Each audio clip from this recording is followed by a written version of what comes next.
증시가 노동절을 맞아 휴장한 가운데 유럽 증시가 일제히 상승 마감했습니다. 지난 8월 유로존 제조업 생산이 예상치를 상회한 것으로 나타난 데 따른 투자 심리 개선이 호재로 작용했습니다.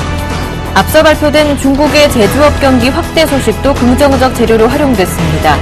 영국은 1.45% 올랐고 프랑스와 독일 증시도 각각 1.84%, 1.74% 올랐습니다.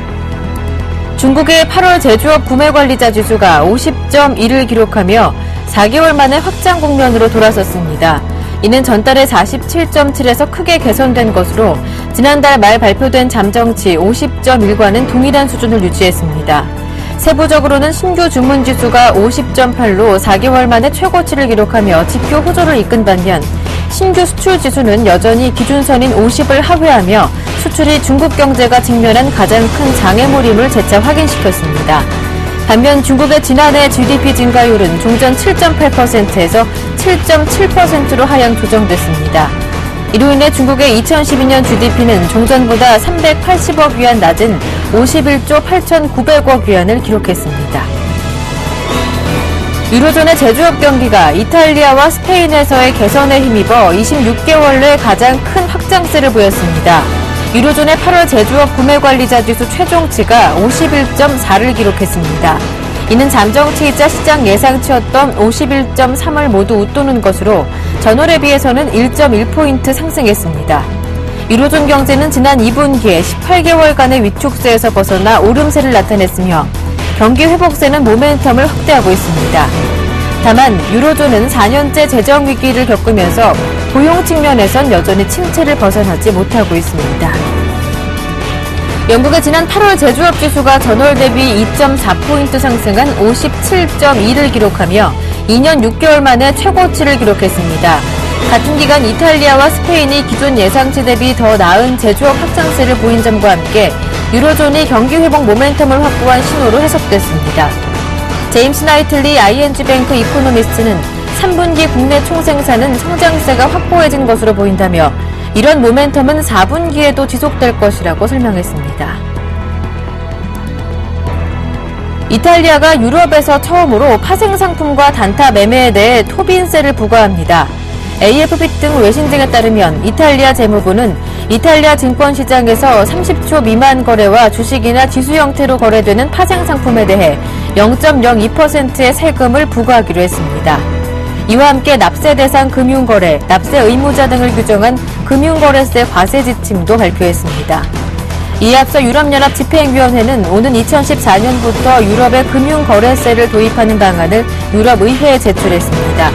영국 등의 강력한 반대 등 많은 논란을 벌였으나 지난 2월 유럽판 금융거래세 도입을 결정했습니다.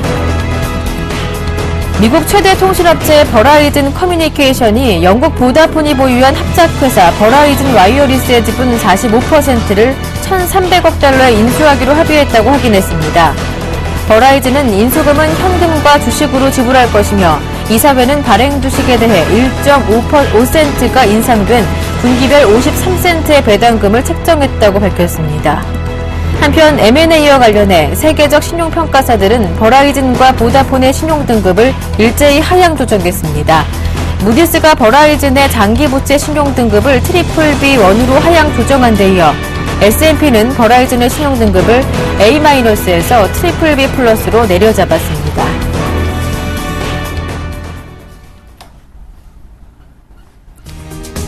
안녕하세요. 굿모닝 대박예감 김보람입니다. 9월의 첫 번째 거래일 어제 아시아 증시에 호재가 있었습니다. 중국의 제조업 PMI가 지난 주말에 발표됐던 국가통계국의 발표치에 이어서 HSBC도 좋은 성적을 내놓으면서 경기 회복에 대한 기대감을 키웠는데요. 하지만 정작 중국 증시는 오르지 못했고요. 일본 증시는 엔화 약세의 힘을 또 입어서 상승으로 마무리가 됐습니다. 한편 앞서 간밤 미국 증시는 노동절로 휴장한 가운데 유럽 증시만 개정이 됐었는데요. 유럽 증시 역시 1% 이상 상승 마감했습니다. 역시나 경제 지표 쪽에서 좋은 소식이 있었죠. 이 제조업 PMI가 좋은 성적을 내놓으면서 투자 심리를 개선시키는 모습이었습니다.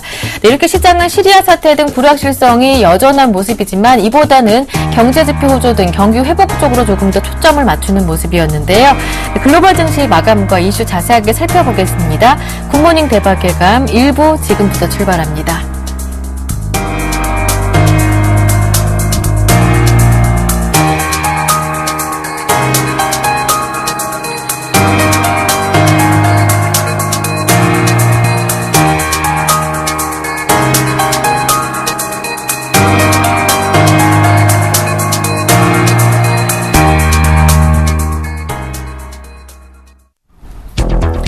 유로존 8월 구매관리자 지수 확정치가 51.4를 기록해 제조업 경기가 26개월 내 최대 확장세를 이어갔습니다. 특히 독일뿐 아니라 스페인, 이탈리아 등 전반적인 경기 확장세를 보였다는 점에서 의미가 컸습니다.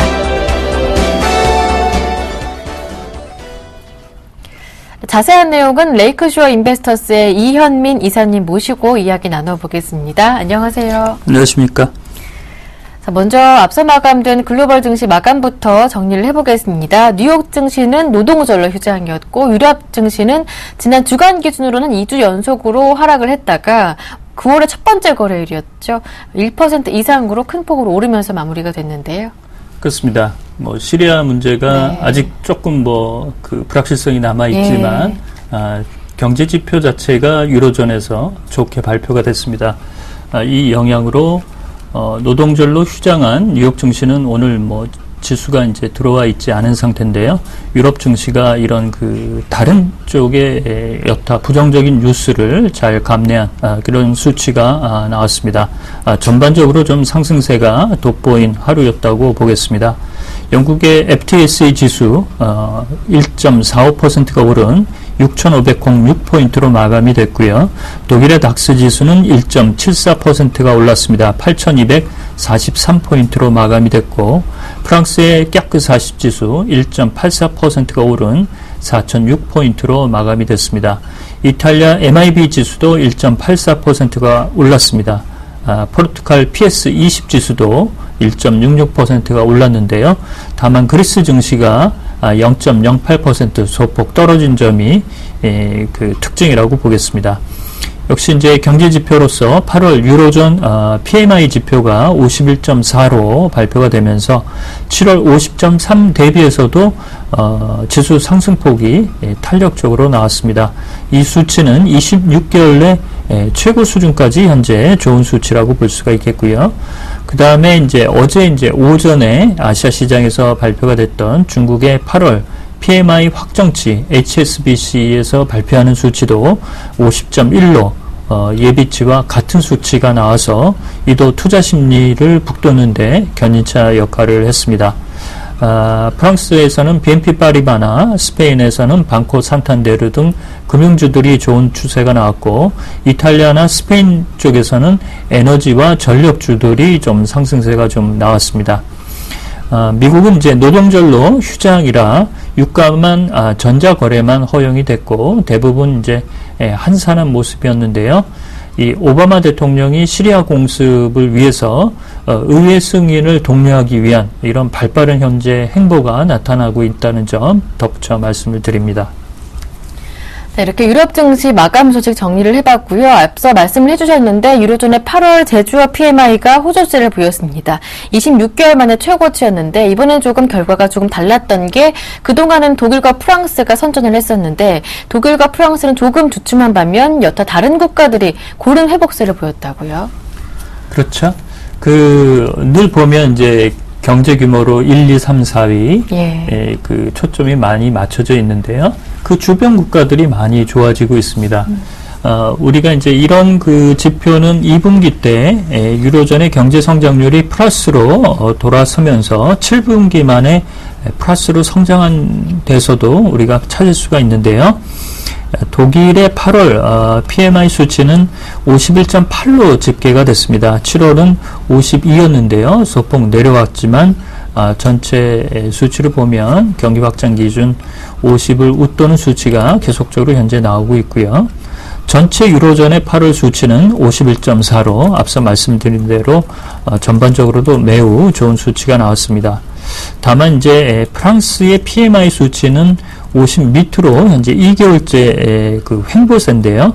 7월에 49.7을 8월에도 그대로 기록을 해서 프랑스의 현재 경제 여건이 하반기에 안심하기에는 조금 어렵다라고 말씀을 드릴 수가 있겠습니다.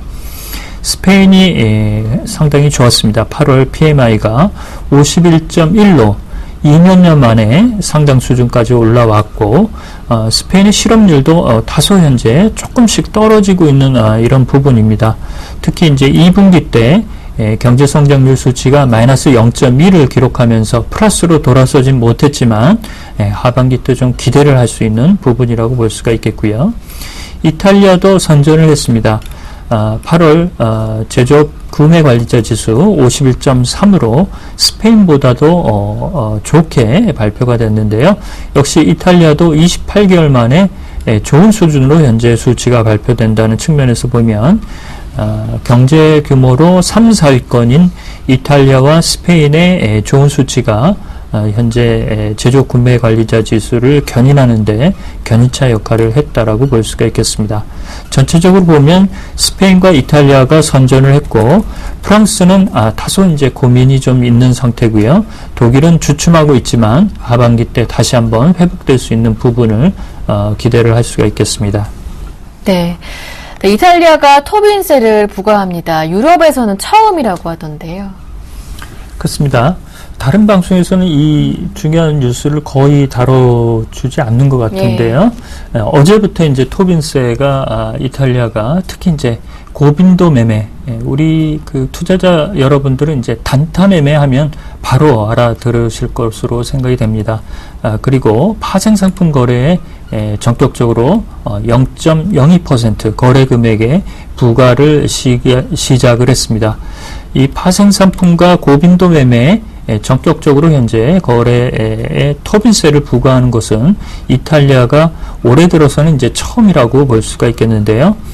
이탈리아는 이 레타 총리가 들어오고 나서 6개월여 경제 개혁이 속도를 내지 못했고 그 이후 2개월간 자유민주당의 베를루스코니의 그 판정, 법정 판정이 유죄 판결이 나오자 연정에서 탈퇴하겠다라는 으름장이 나오면서 그동안 그 마음고생이 좀 많았었는데요.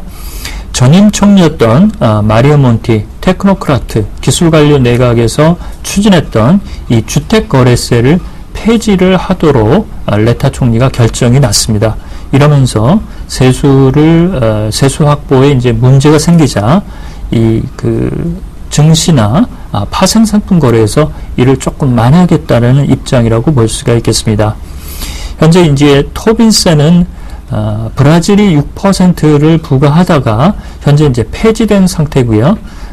작년부터 프랑스가 8월부터 이 토빈세를 시행하고 있는 상태입니다. 이런 부분에서 보면 이탈리아가 파생상품과 고빈도 매매에는 전략적으로 좀 나섰다라고 볼 수가 있겠고요.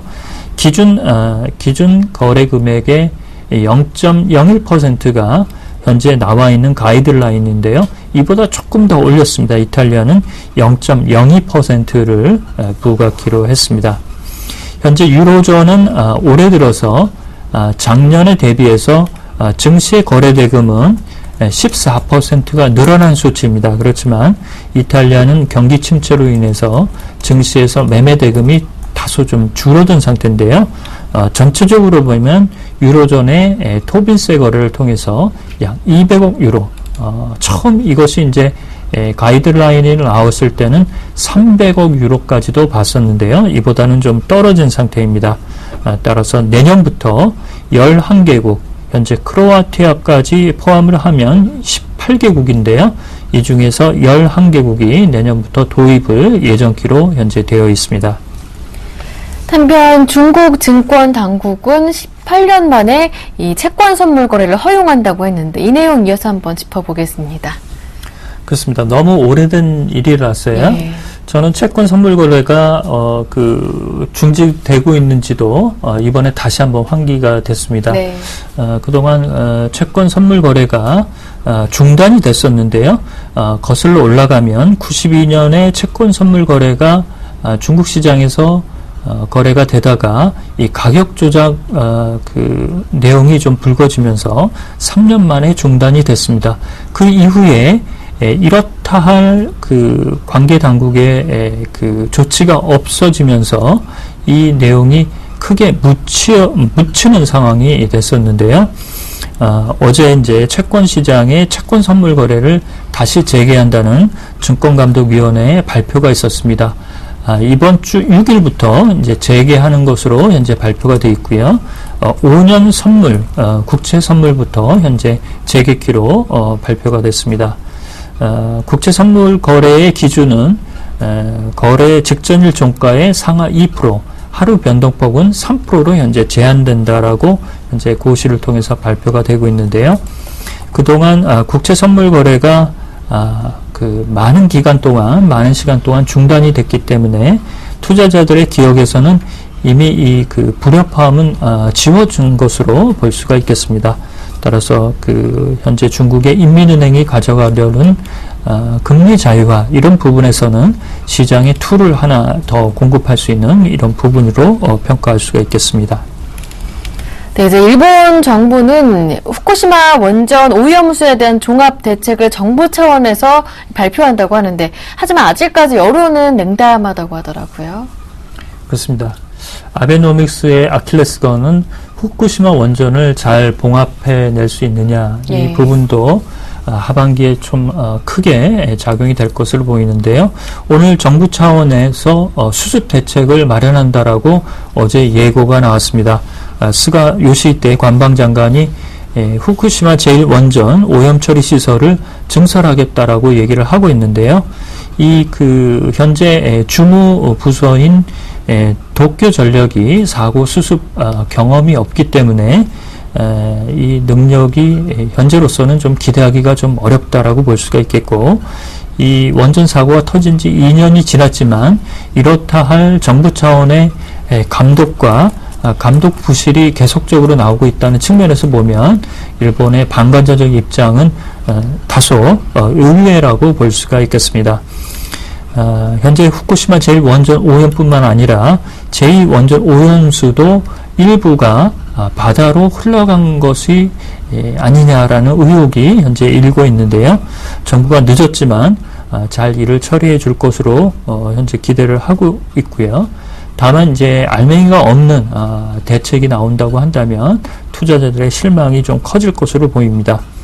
현재 우리나라에서는 일본산 기적이나 카레나 여타 제품에도 많은 매출이 나오다가 많이 현재 매출이 급감하고 있는데요. 정제수라든지 물의 오염 상태 이런 부분에서 소비자들의 불신이 점점 더 커지는 이런 부분이 나오고 있는 것으로 판단할 수가 있겠습니다. 네. 이제 독일 총선을 3주 정도 앞두고 있는 상황에서 이 두 후보죠. 메르켈 총리와 스타인브릭 이 총리 후보가 TV 토론을 펼쳤다고 하는데 내용 결과는 어떻습니까? 창과 방패의 대결이다. 이렇게 언론에서 이제 나왔는데요. 22일 날 이제 총선이 있는데 TV 토론은 딱 한 분밖에는 부여하지가 않습니다. 그래서 TV 토론에서 승기를 잡는 페우스타인브룩을 좀 기대를 했지만 결과적으로는 좀 팽팽했다라는 것이 현재 중론으로 나와 있습니다.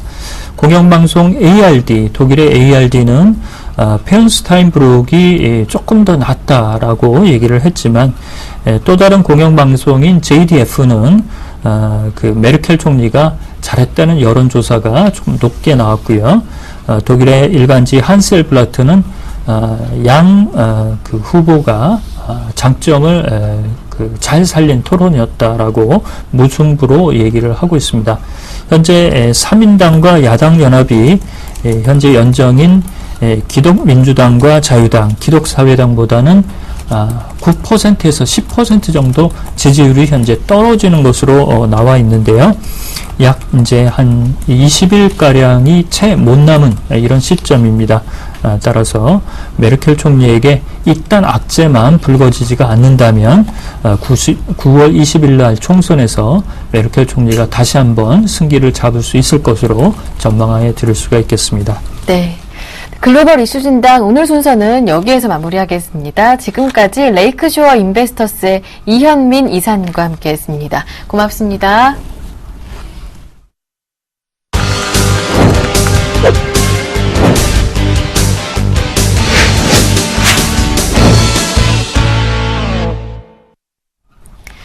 네, 김용준의 골드박스 시간 곧바로 이어갑니다. 샘플러스 김용준 전문위원님 전화로 연결해 보겠습니다. 안녕하세요.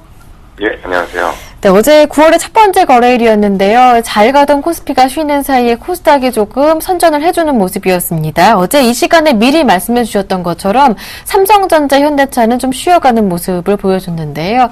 시장 흐름 어떻게 보시는지요? 예. 일단 어제 같은 경우에는 이제 그 거래소가 좀 쉬어갔고, 그리고 이제 코스닥이 좀 상대적으로 강세를 보였죠. 이제 그 코스닥이 강세를 보였던 가장 큰 이유는 결국은 이제 셀트리온 효과입니다.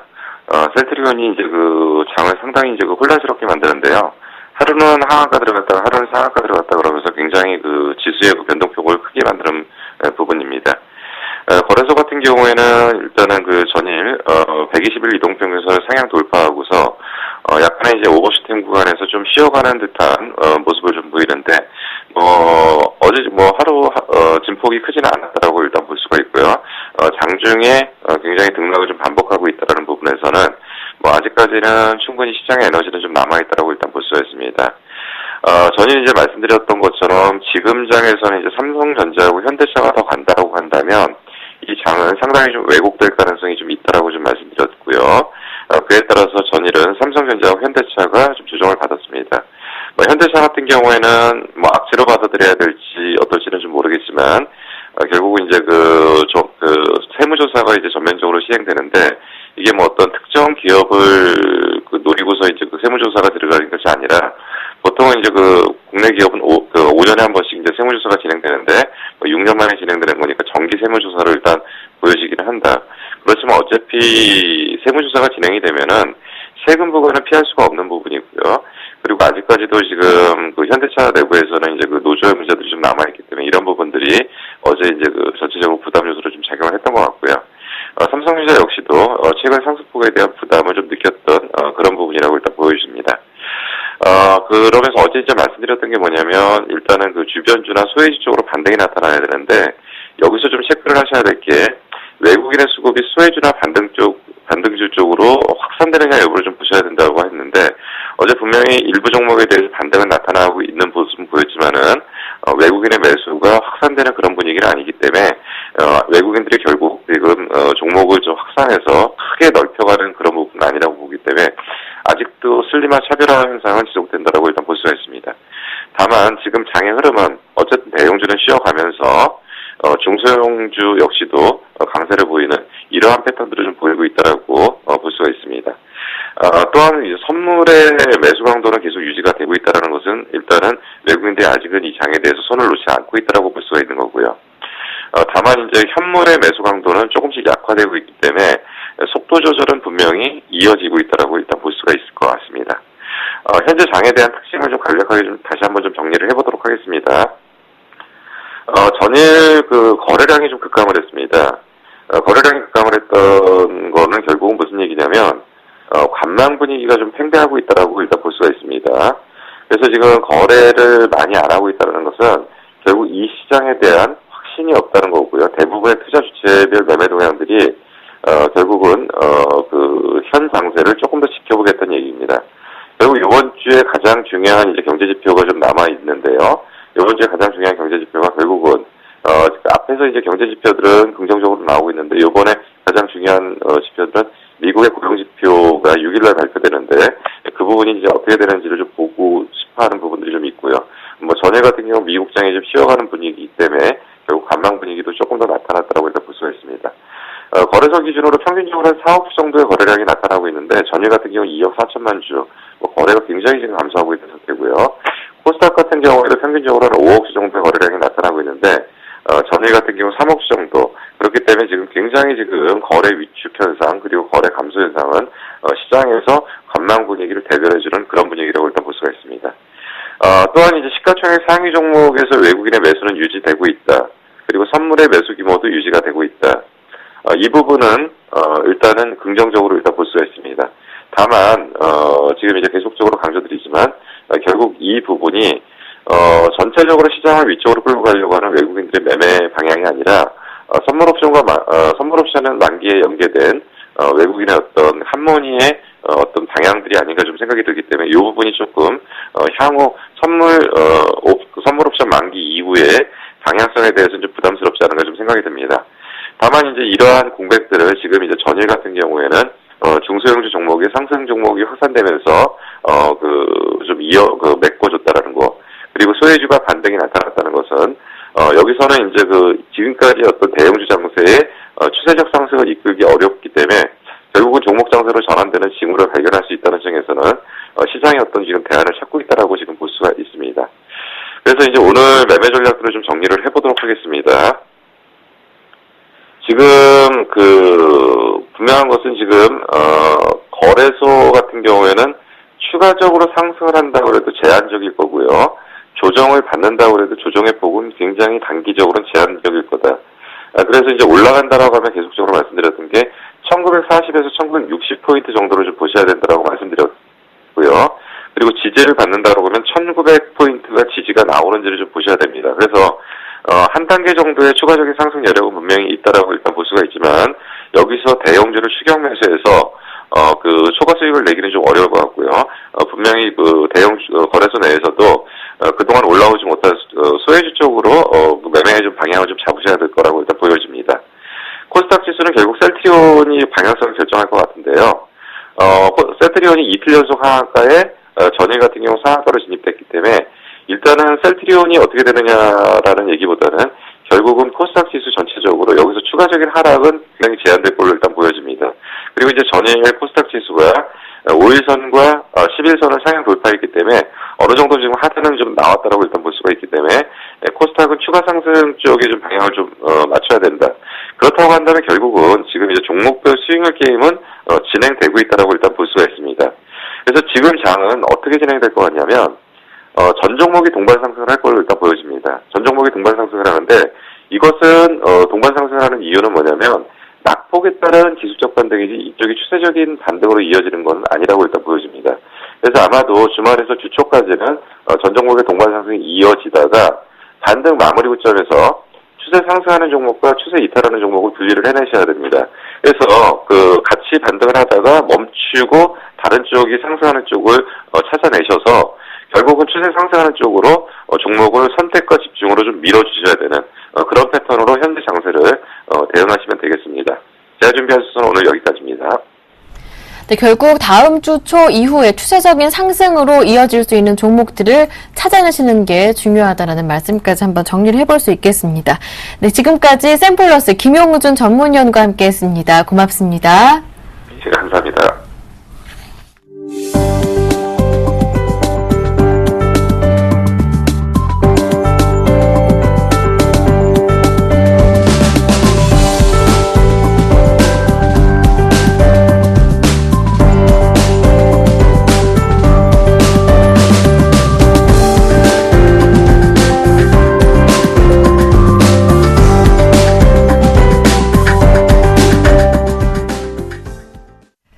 이어서 오늘장 전략 시간 함께하겠습니다. 매주 화요일은 주간별로 업종 및 테마 흐름을 분석해드리고 있는데요. JB스탁의 김진경 연구원님과 함께하겠습니다. 안녕하세요. 네, 안녕하세요. 네, 먼저 어제장을 비롯해서 지난 한 주 동안 국내 시장에서 강세를 보였던 업종, 약세를 보였던 업종, 어떤 업종이었는지 간략하게 소개를 받아보겠습니다.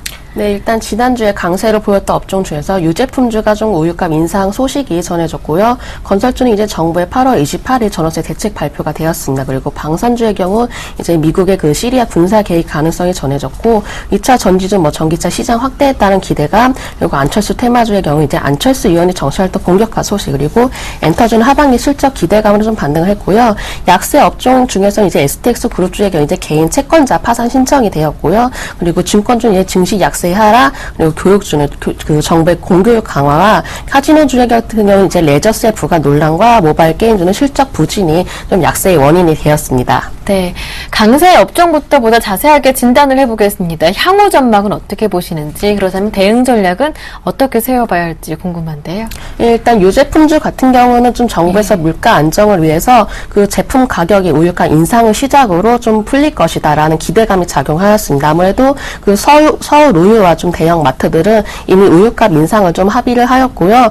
따라서 이제 원유를 사용하고 있는 제빵이나 제과 업체들도 한번 좀 실적을 하반기에 좀 기대를 해볼 수가 있겠고, 그리고 건설주 같은 경우는 이제 정부가 8월 28일 전월세 대책을 발표했는데 아무래도 그 하반기 공공 임대 주택을 공급 공급을 확대를 한다는 소식에 중소형 건설사들이 거의 다 이제 강세를 보였습니다. 이러한 대책으로 인해서 주택 거래가 조금 활성화는 되겠지만 조금 9월에 취득세 인하 시기라든지 조금 수급 적용 여부들을 좀 더 확인할 필요가 있기 때문에 조금 해외 수주 또 기대감이 더 확대되어 있는 대형 건설사 위주로 좀 살펴보시기 바라겠고요. 그러니까 방산주 같은 경우 이제 미국 등 그 러시아 군사 개입 가능성으로 해서 좀 급하게 이제 급등하는 모습을 보였습니다. 아무래도 그 군수품 지금 해외 수출과 전혀 관련이 없거나 연관성이 없는 종목들도 모두 좀 급등하는 모습을 보였는데 이러한 테마주 같은 경우와 좀 기업 실적과는 무관하게 급등하는 경향이 있기 때문에 좀 신규 매수에 더 주의를 하시기 바라겠고 안철수 테마주 같은 경우 이제 안철수 의원이 정치활동 본격화 소식에 급등하는 모습을 보였습니다.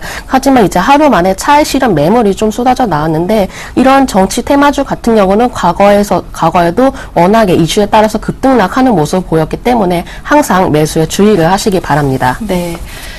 네, 건설주는 대형 건설주 위주로 관심을 두시는 게 좋겠고요. 안철수 테마주 방산주는 일단은 신규 매수는 조금 자제하시는 편이 낫겠다라고 들어볼 수가 있겠습니다. 이어서 약세 업종 살펴보겠습니다. 자세하게 진단해 볼까요? 일단 STX 그룹주가 STX가 그 개인 채권자 파산 신청을 해서 코스피 200 지수에서 제외가 되었습니다. 그 STX도 좀 관리 종목으로 지수가 되어서 그동안에 그 코스피 200에 포함이 되었던 STX 그룹주 모두가 좀 빠져나가는 사태가 좀 벌어졌고요. 아직까지는 좀 악재가 남아있는 상황이기 때문에 신규 매수는 더 주의하시기 바라겠고 지금 현재 보유하시는 분들이라면 기술적 반등을 이용해서 점차 리스크 관리를 해 나가시는 편이 좋겠습니다. 그리고 증권주 같은 경우는 지난주 증시가 전반적으로 약세를 보이면서 대부분 하락하는 모습 보였습니다. 지금 거래대금 감소 등으로 해서 좀 증권업계가 좀 실적이 둔화되어 있는 상황인데요. 네. 아직까지는 좀 새로운 수익원을 찾지 못하기 때문에 조금 더 관망할 필요가 있겠고 아무래도 주가 회복이 최대 관건이 될 것으로 전망이 됩니다. 그리고 교육주의 같은 경우 이제 정부가 지금 사교육 억제 그 정책을 좀 내놓고 있습니다. 따라서 이제 공교육 강화 기조로 조금 아무래도 최근에 투자 심리가 위축되고 있는 상황에 그 지난달 30일에는 또 이제 고교 무상 교육안이 통과가 되었는데요.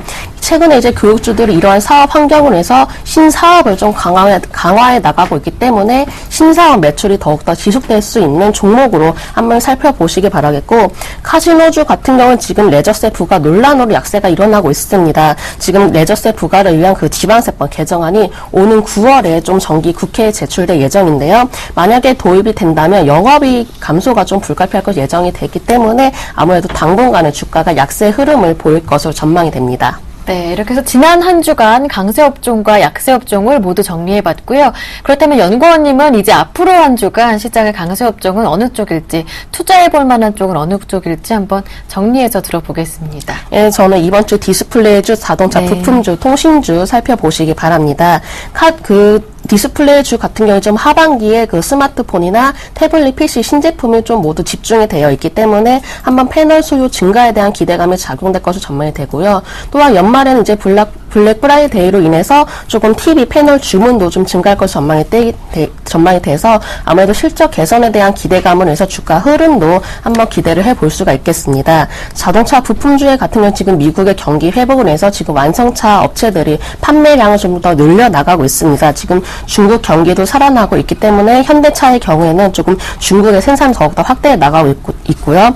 따라서 이제 중국 법인이 좀 이 기여가 높은 업체들의 좀 수혜를 입을 것으로 전망이 되기 때문에 아무래도 조금 더 중국의 더 사업을 확대해 나가고 있는 그 종목들로 한번 더 살펴보시기 바라겠고 통신주 같은 경우 이제 8월 30일에 주파수 경매 종료로 인해서 어느 정도 불확실성이 제거가 되었습니다. 따라서 당분간 주가 흐름도 좀 긍정적일 것으로 전망이 되는데 아무래도 이런 불확실성 해소로 인해서 하반기 실적이라든지 그런 배당들도 한번 좀 기대를 해볼 수가 있겠습니다. 저는 이제 최선호주로 좀 KT를 뽑겠는데 아무래도 그 황금 라인이 인접대와 확보로 인해서 조금 빠른 시일 내에 광대역 LTE 서비스가 가능하지 않을까 이렇게 전망이 됩니다. 네.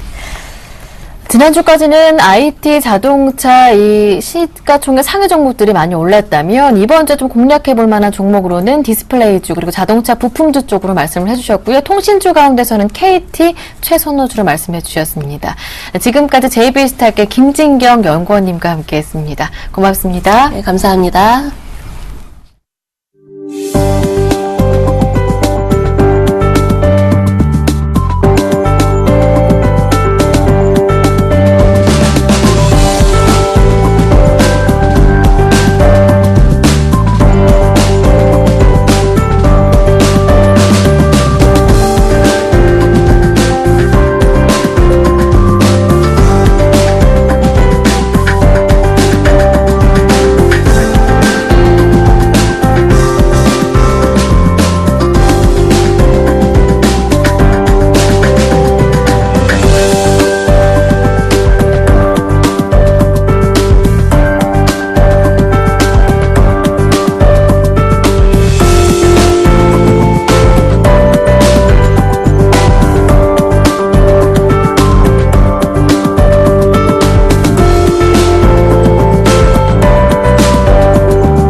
다른 시각으로 글로벌 이슈를 파헤쳐보는 시간이죠. 김동섭 이사님의 일당백 시간 함께합니다. IM투자증권 김동섭 이사님 모셨습니다. 안녕하세요. 네, 안녕하세요.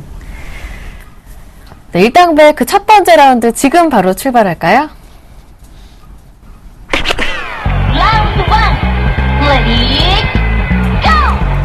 월스트리트 저널이 지난 30일 미국 경제에 대해 거대한 퇴보다 아니다 위대한 재건이다라는 두 가지 상반된 의견을 소개했습니다. 자, 거대한 퇴보다라고 미국 경제에 대해서 일침을 놓았던 것은 닐 퍼거슨 교수였고요. 위대한 재건이다 긍정적인 전망을 내놨던 것은 할 서킨 보스팅 컨설팅 그룹의 시카고 대표였다고 합니다. 이사님은 이 두 가지 의견 쪽에서 어느 쪽이신가요? 저는 거대한 퇴보 쪽에 봅니다. 왜 그러냐면 물론 이제 지금 시장의 모습을 봤을 때 거대한 퇴보 쪽에서는 미국 경제가 이제 계속해서 호황을 누리다가 정체 상태에 놓일 것이다 라는 얘기를 했고, 그 정체 상태가 되게 되면은 많은 엘리트들이 법을 악용하거나 뭐 폭력을 가한다든가 이런 쪽으로 방향성을 제기할 수 있기 때문에 시장이 좀 어렵다라는 얘기를 하고죠. 할서킨 같은 사람들은 중국이라든가 아시아권의 노동 비용이 앞으로 10년 뒤에는 올라가기 때문에 그로 인해서 생산성이 미국이 아시아라든가 이런 쪽에서 앞설 수 있다. 그리고 또 미국이 그냥 과거부터 전략적으로 에너지를 많이 자기네 에너지를 안 쓰고 거의 수입해서 썼죠, 원유를. 그러니까 이런 부분에서 에너지를 많이 비축하고 있기 때문에 시에이가스나 이런 걸로 봤을 때는 향후 미국 시장이 다시 위대한 재건을 가져올 것이다 라고 생각하는데요. 제가 볼 때는 쉽지 않을 것이다. 왜냐하면 아시아가 아무리 노동 비용이 올라간다 한들 아직 인도라든가 중국은 후진국입니다. 올라가려면 수십 년이라는 시간이 걸리죠. 그러니까 10년 뒤 얘기할 문제가 아니죠. 임금이 많이 올라갔지만 그래도 역시 기술력도 같이 좋아진다라고 생각한다 그러면 결코 그렇게 쉬운 문제만은 아닐 것이다. 또 만약에 미국에서 제조업을 살리기 위해서, 물론 지금 미국은 제조업보다 서비스업 비중이 굉장히 크거든요. 그래서 제조업을 살려야 되는데 제조업을 살리기 위해서 외국에 나간 기업을 다시 들이기 위해서는 법인세이라는 문제가 상당히 걸리죠. 법인세를 지금 적어도 한 자릿수 밑으로 떨어뜨려야 된다는 얘기인데 그렇게 해서 정부가 운영이 되겠느냐라고 봐야 됩니다. 그런 거 본다면 쉽지 않은 얘기 중에 하나일 것이다. 결국 지금 외국에 나가 있는 기업들이 다시 들어오지는 못할 확률이 높기 때문에 이런 모습을 본다면 미국의 위대한 재건보다는 퇴보 가능성에 대한 부분을 좀 봐야 될 것 같고요. 그 다음에 아시아 시장들이 지금은 이미테이션, 그러니까 약간 모방 쪽에 관심이 많죠. 인도 중국 같은 경우에도 모방을 해서 그걸로 해가지고 제품을 만들지만 제품의 성능이 떨어지지만 이 제품의 성능의 기술력이 앞으로 5년, 10년 지나면 거의 대동소이한 정도까지 올라올 거라는 거죠.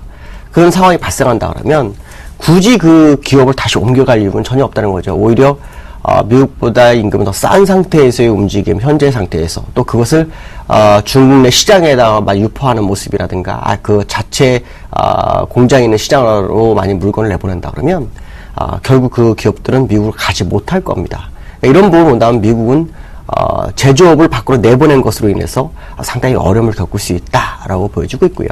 그다음에 미국이 계속해서 이제 국방력으로 전 세계를 사실 지배하는 부분도 많이 있습니다. 그다음 두 번째 기축통화에 대한 부분인데요.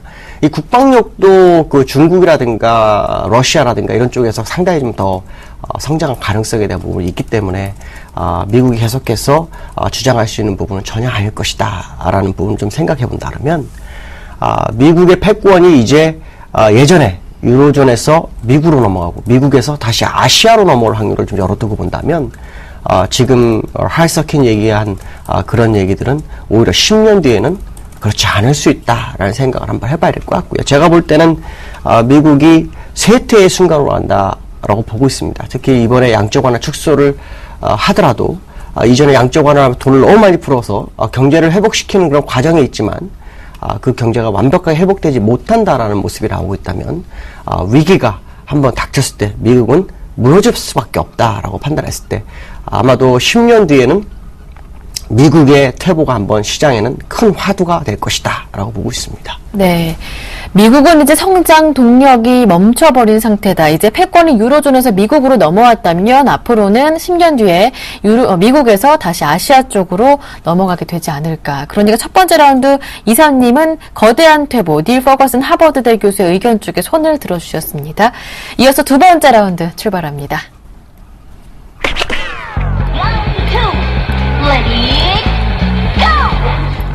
버냉키 의장이 테이퍼링을 시사한 이후 자산 가치 하락을 우려해 금융시장에서 돈을 빼는 투자자들이 늘어나고 있습니다.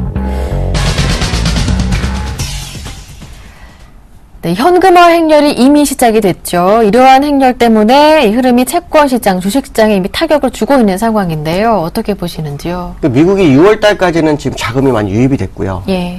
7월, 8월 되면서 자금이 유출이 되고 있어요. 네. 특히 그 채권 펀드에서는 거의 뭐 한 140조 정도가 나오고 있고요. 주식에서도 거의 한 20조 정도가 지금 나오고 있다고 하죠.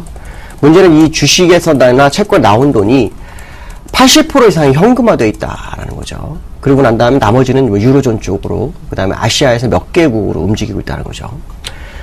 미국에 대한 부분은 아마도 이번에 그 시리아 문제가 더 가시화되면서 문제가 될 확률이 상당히 있습니다. 왜 그러냐면 그나마 양적완 축소 문제로 인해서 사실은 그 투자가들이 약간 두려움을 갖고 있죠.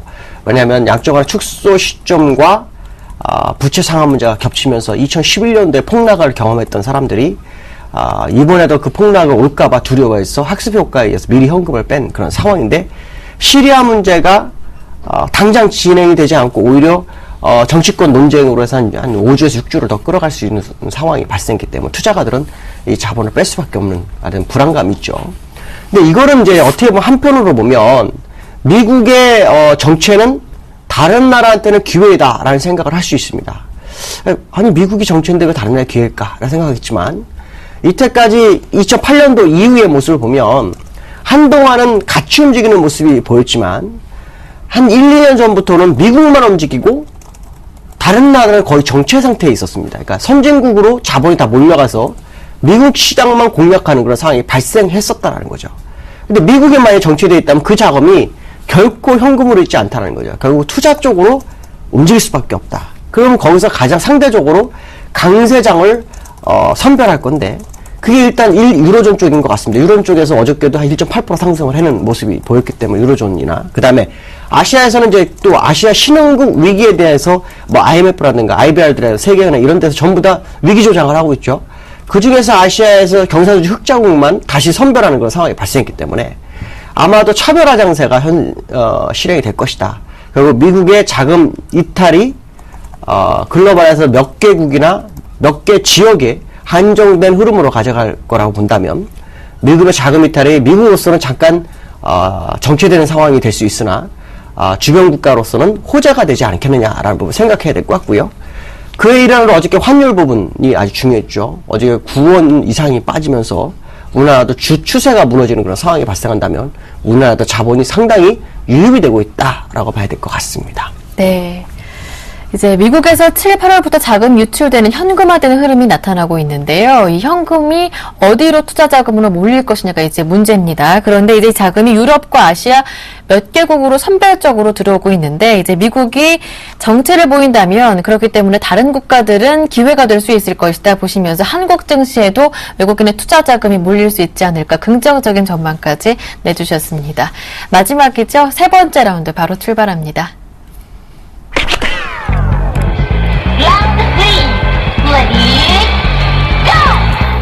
최근 심화되고 있는 인도, 인도네시아 등 신흥국 경기 침체 여파로 선진국 경제까지 불황에 빠질 수 있다는 전망이 나왔습니다.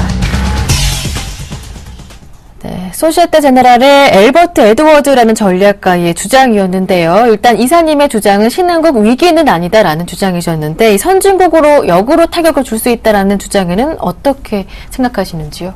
이 웨드워즈라는 사람이 옛날 2008년도 금융위기를 맞춘 사람으로 유명한 사람인데요. 네. 근데 이 사람이 얘기하는 건 결국 그 선진국에서 자금을 많이 풀어서 그로 인한 그 자금이 이제 신흥국으로 들어갔고, 그 신흥국에서 다시 그 자금이 빠져나가면서 통화 위기, 통화 절하 상태가 발생하고, 그 통화자료 상태가 발생하게 되면 결국 그 문제가 경기 침체로 가져오면서 그 경기 침체는 결국 선진국으로 다시 갈 것이다. 그러니까 결국은 원인을 제공한 자가 원인을 다시 결과로 그쪽으로 간다는 그런 얘기인데요.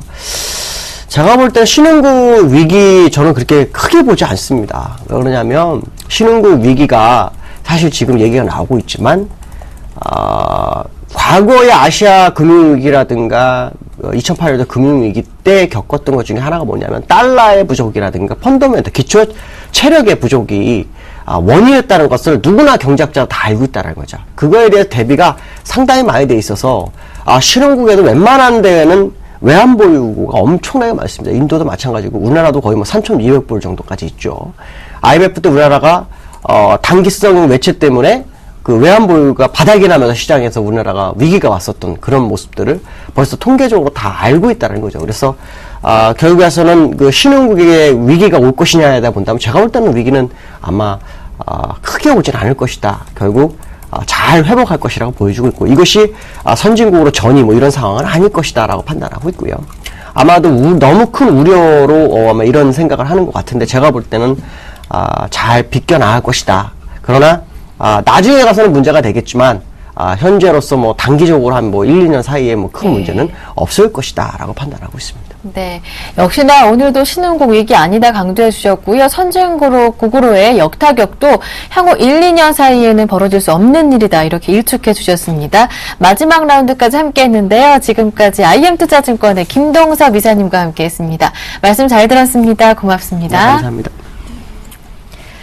네, 굿모닝 대박예감 1부 순서 여기에서 마무리하고요. 저는 잠시 뒤 2부로 돌아올게요. 함께 해주신 여러분 고맙습니다.